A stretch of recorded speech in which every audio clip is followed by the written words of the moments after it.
Vansoises, Vansois, bonsoir. Le 21 mars dernier, je créai le Rassemblement pour Vence dans l'espoir de réconcilier toutes les bonnes volontés pour construire un nouvel avenir pour notre ville. Après plusieurs rencontres, force est de constater que la plupart de nos édiles restent animés par un esprit de vengeance. Vous ne serez donc pas étonnés de voir tous les protagonistes qui ont conduit aux différentes divisions au sein de notre ville, même les plus improbables, se présenter devant vous pour les prochaines élections municipales. Comme je vous l'avais indiqué lors de ma dernière vidéo, un nouvel avenir ne pourra se construire autrement que sur de nouvelles bases. Cette année, et depuis 2014, beaucoup de choses se sont déroulées dans notre ville.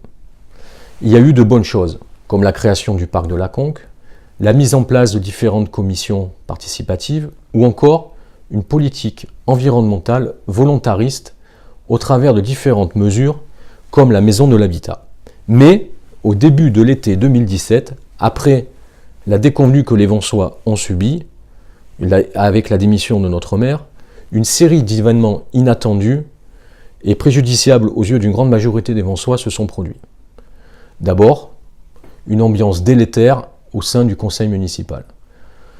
La mise en place d'un nouveau plan de stationnement sous l'impulsion d'une métropole de plus en plus prégnante. La décision de transformer notre unique place centrale par un parc. Et enfin, la construction intensive de logements collectifs avec en point d'orgue le projet Chagall et ses 208 appartements.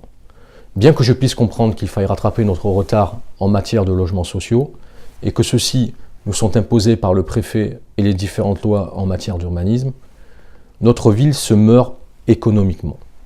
Il n'y a pas de vue ou de stratégie de développement économique, toujours plus d'appartements, de maisons, de nuisances, de pollution, de besoins en stationnement, mais aucune richesse n'est créée. Où sont les créations d'emplois? Est-ce donc ça notre avenir, devenir un dortoir de la métropole? Enfin, pour ce qui est du stationnement, plus personne ne se gare en dehors des possibilités de gratuité. Et c'est bien normal. Combien va nous coûter cette nouvelle gestion? Au bout du compte, nous allons donc enrichir une société privée sans profiter du stationnement et en créant du déficit. Enfin, pourquoi vouloir supprimer notre unique place au profit d'un espace paysager que l'on nous promet comme un élixir de jouvence, alors que nous allons avoir un nouvel espace vert aménagé à la Conque et qu'à 5 minutes du centre-ville, notre commune dispose d'un espace naturel remarquable qui couvre 75% de notre territoire. Je ne comprends toujours pas.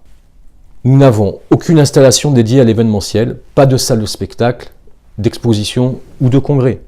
Pourquoi un tel sacrifice? Pourquoi une telle urgence? Pourquoi une telle dépense superflue? Ici, nous sommes en Provence. Nous ne sommes ni à Paris, ni à New York. Nous n'avons que faire d'un mini Central Park. Parce que notre poumon vert, ce sont nos collines, nos forêts et nos baous.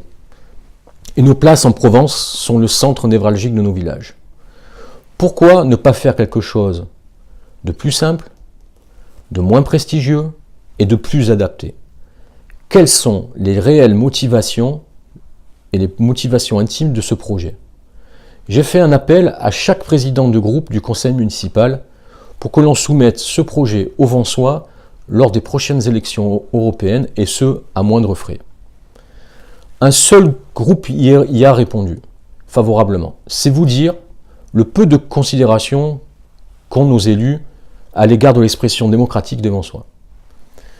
Je ne m'étalerai pas non plus sur les différentes promesses et projets. Piscines couvertes, salles de spectacle et autres complexes aquatiques qui ne verront jamais le jour. Vous le voyez, il y a beaucoup de choses à faire, à revoir, à bâtir et à reconstruire.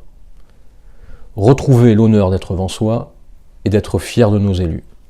Aujourd'hui, il est possible de se rassembler autour d'une nouvelle alternative constructive avec des valeurs républicaines et en dehors du conseil municipal.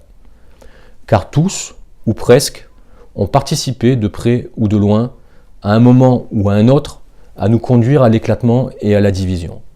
J'ai autour de moi des gens de sensibilités différentes, des centristes, des souverainistes, des républicains, des patriotes ou des gens sans attache idéologique. Mais tous sont soucieux des enjeux environnementaux. Ce qui est impossible de construire au niveau national, je suis persuadé que l'on peut ensemble, au niveau de notre commune, le construire, sans sectarisme et dans un esprit de cordialité. Alors, rejoignez le Rassemblement pour Vence et préparons l'avenir ensemble de notre ville, entre tradition et modernité. Mais le plus important, mes chers amis, en dehors de toute considération politique, c'est l'amour que nous portons pour notre famille, pour nos proches, pour nos amis et pour nos parents si nous les avons encore. Alors je vous souhaite du fond du cœur, à vous et à vos proches, une belle année 2019. Merci et à bientôt.